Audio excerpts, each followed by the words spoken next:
នឹកអ្នកធ្លាប់ខលធ្លាប់តែសួរសុខទុក្ខពេលនេះខ្ញុំលែងឃើញមុខតើសុខទុក្ខម្នាក់នោះយ៉ាងណាធ្លាប់និយាយផ្អែមល្ហែមធ្លាប់សាសងស្នេហាគ្រប់យ៉ាងបដូរអស់ហើយណាមានអារម្មណ៍ថាឈឺចាប់ឥឡូវខលមិនចូលពេលខ្លាំងក៏គ្មានអ្នកលើមើលប្រូហ្វាល់ត្រឹមលួចថាទឹកភ្នែកហូរស្រង់ដងលើ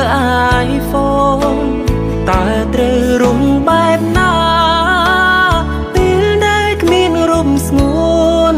ពីភពលោកប្រែស្រពោនបាត់អូនបងបាត់អ្វី